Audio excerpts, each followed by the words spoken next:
नमस्कार। आज महाराष्ट्रातल्या महिलांच्या सुरक्षिततेचा प्रश्न आज परत ऐरणीवर आल्यासारखा आपल्याला बघायला मिळतोय। संपूर्ण महाराष्ट्रामध्ये अनेक ठिकाणी महिला अत्याचाराच्या घटना ह्या आपल्याला वाढलेल्या दिसतायत। पण आज कोथळी ह्या गावी स्वतः केंद्रीय मंत्री असलेल्या रक्षाताई खडसे यांच्याही मुलीची म्हणजे माझ्याच भाचीची छेडखाणीचा प्रकार हा आपण 2 दिवस आधी आदिशक्ती संत मुक्ताईच्या यात्रेमध्ये झालेला होता।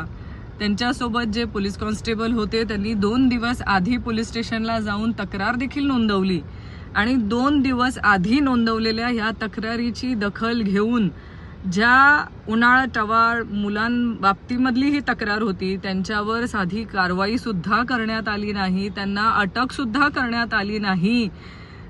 माझा गृहमंत्र्यांना एकच सवाल आहे की एका केंद्रीय मंत्र्यांच्या मुलीबाबत जर असला प्रकार होत असेल तर माझ्या महाराष्ट्रातल्या सर्वसामान्य कुटुंबातल्या महिला भगिनींना न्याय कसा मिळणार। केंद्रीय मंत्र्यांना 2 दिवसानंतर स्वतः पोलीस स्टेशनला हजर राहून कारवाईची मागणी करावी लागते।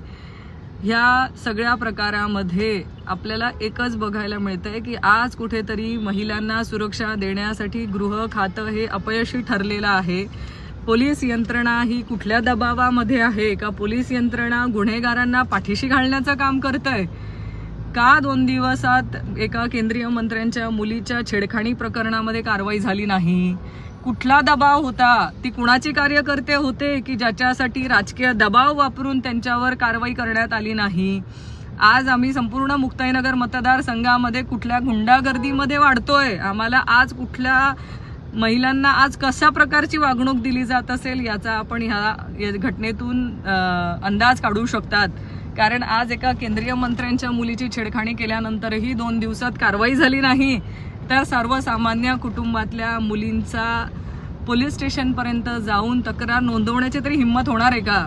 ज्या गुंड्यांना आणि गुन्हेगारांना पाठीशी घालण्याचं काम पोलीस यंत्रणा करते त्यांनी ह्याचं उत्तर देणं गरजेचं आहे आणि ज्यांनी त्यांना पाठीशी घालण्याचं काम केलंय त्यांच्यावर कारवाई करण्यात यावी अशी आमची मागणी आहे। कारण कुठला तरी राजकीय दबाव असल्याशिवाय 2-2 दिवस तक्रार नोंद असून देखील त्यांना जे संरक्षण दिलं जातंय हे का दिलं जातंय ह्याचं देखील उत्तर पोलीस यंत्रणेने आणि गृह खात्याने जरूर द्यावं।